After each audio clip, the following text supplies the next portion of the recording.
നിയോജകമണ്ഡലത്തിലെ വിവിധ പ്രദേശങ്ങളിലെ വന്യമൃഗശല്യം തടയണമെന്നാവശ്യപ്പെട്ട് Antony John MLA. നിയമസഭയിൽ സബ്മിഷൻ ഉന്നയിച്ചു.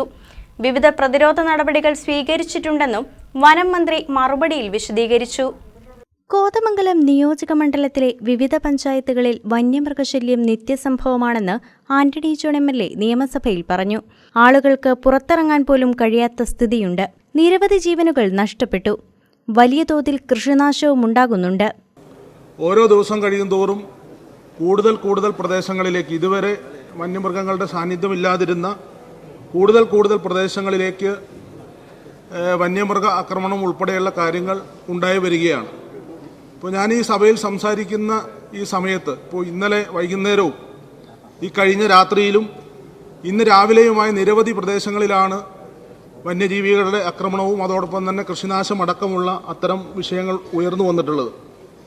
എൻ്റെ മണ്ഡലത്തിലെ 5 പഞ്ചായത്തുകൾ, കോട്ടപ്പടിയും പിണ്ടിമനയും കീരമ്പാറയും കുട്ടമ്പുഴയും കവളങ്ങാടും അടങ്ങുന്ന ഈ 5 പഞ്ചായത്തിലെ വിവിധ പ്രദേശങ്ങളിൽ അതിരൂക്ഷമായ സാഹചര്യമാണ് ഇന്ന് നിലനിൽക്കുന്നത്.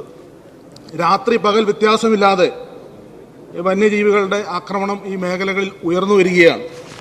ഇപ്പോൾ ഇതുമായി ബന്ധപ്പെട്ടുകൊണ്ട് നിരവധി, ഞാൻ ഇവിടെ ഉയർത്തി കാണിക്കുന്ന ഈ കഴിഞ്ഞ ദിവസങ്ങളിലൊക്കെ ഇറങ്ങിയിട്ടുള്ള പത്രങ്ങളിൽ, അത് ദൃശ്യമാധ്യമങ്ങളിലാണെങ്കിലും പത്രമാധ്യമങ്ങളിലാണെങ്കിലും ഒരു ദിവസം പോലും ഈ വന്യജീവി ആക്രമണവുമായി ബന്ധപ്പെട്ടുകൊണ്ടുള്ള വാർത്തകൾ ഇല്ലാതെ, കോതമംഗലത്തു നിന്നുള്ള അത്തരം വാർത്തകൾ ഉണ്ടാകാത്ത ദിവസമൊന്നുമില്ല. അത്രയേറെ രൂക്ഷമായ സാഹചര്യത്തിലൂടെയാണ് കടന്നു പോകുന്നത്.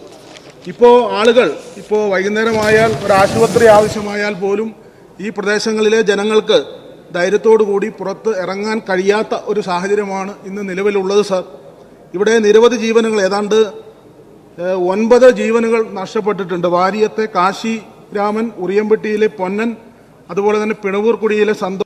വന്യമൃഗശല്യത്തെ പ്രതിരോധിക്കാൻ നടപ്പാക്കിയ വിവിധ പ്രവർത്തനങ്ങളെക്കുറിച്ച് വനമന്ത്രി A.K. ശശീന്ദ്രൻ സബ്മിഷനുള്ള മറുപടിയിൽ വിശദീകരിച്ചു.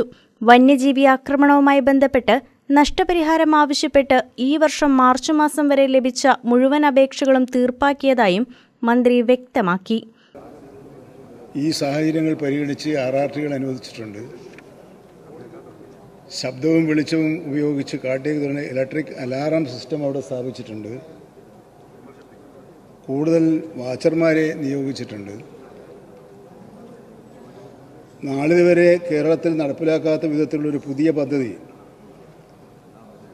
കൃഷിവകുപ്പുമായി സഹകരിച്ചുകൊണ്ട് RKVY പദ്ധതിയിലെ ഫണ്ട് ഉപയോഗിച്ച് 12 കിലോമീറ്റർ ദൂരത്തിൽ സോളാർ ഫെൻസിംഗ് സ്ഥാപിക്കുന്നതിനും കുട്ടമ്പുഴ കവളങ്ങാട് പഞ്ചായത്തുകളിലായി മുത്തനാമുടി, ആനന്ദമുടി, വെളിയത്തുപറമ്പ് ഭാഗങ്ങളിൽ 8 കിലോമീറ്റർ ആനക്കിടങ്ങും 9.25 കിലോമീറ്റർ സോളാർ തൂക്കിയത് നിർമ്മിക്കുന്നതിനും ഇതിനകം തന്നെ ടെൻഡർ വിളിച്ച് അനുവാദം നൽകിയിട്ടുണ്ട്.